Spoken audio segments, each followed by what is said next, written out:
lajmin e zymt nga tribunali në Hag mbi kërkesën absurde të prokurorëve për të dënuar 45 vjet çdo njërin prej 4 udhëheqësve të ushtrisë shqiptare të Kosovës. Dhe për hir të vërtetës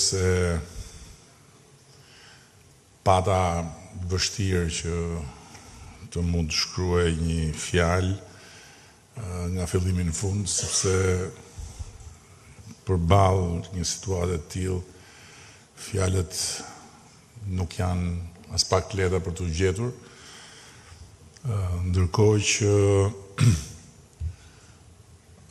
ndër disa mendime që besoj mund vlejnë të ndahen me ju këtu, i pari ishte mendimi se kush është sot në të njëjtën godin, pothuajse, që vuan dënim pas vendimit të gjykatës ndërkombëtare. Sot të dënuar nga ajo gjykatë, ose më saktë nga drejtësia ndërkombëtare, janë Radovan Karadžići,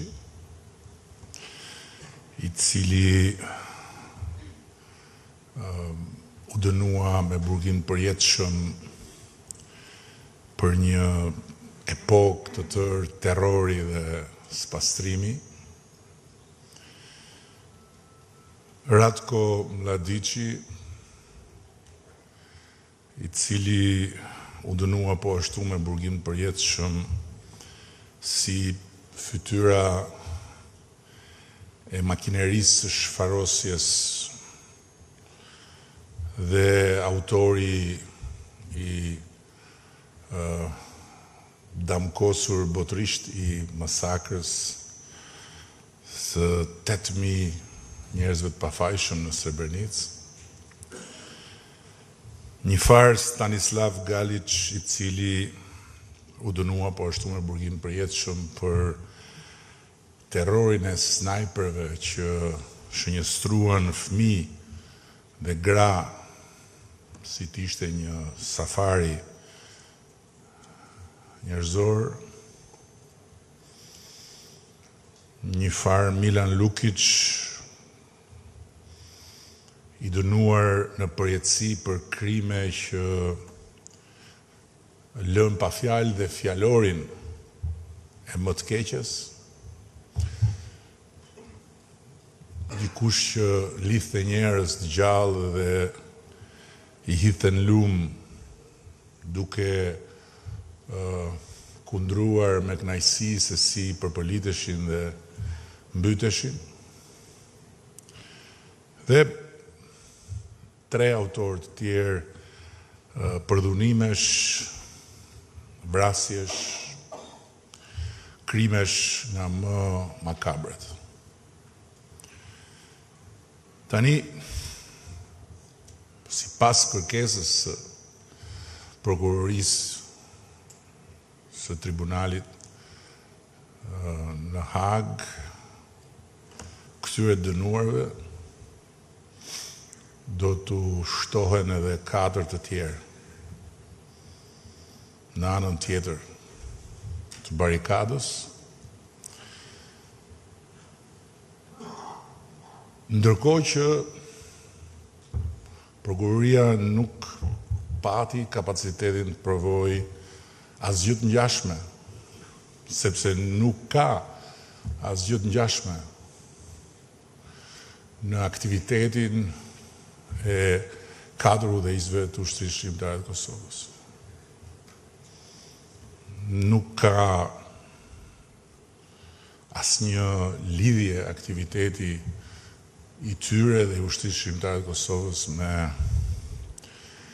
terrorin mbi popullsinë civile, me spastrimin etnik, me varret masive të njerëzve të pafajshëm, me shënjestrimin e fëmijëve dhe të grave nga snajperët e vendosur aty me këtë qëllim, apo me përdhunime, me vrasje, me mbytje njerëzish në lumë. Asgjë. Ata 4 burra nuk u armatosën për të ndërtuar një politik shfarosje, por armatosën kundër një politike shfarosje. Ata nuk u armatosën për të imponuar sundimin e tyre në një territor të huaj, por armatosën për të hequr qafe sundimin e të huajve në tokën e tyre. Dhe faktikisht, ata vetë me dorën e tyre e votuan në Parlamentin e Kosovës një gjykat e cila në letër është një gjykat e Kosovës. Nuk është një gjykat për të vendosur në bankën e të akuzuarve Kosovën.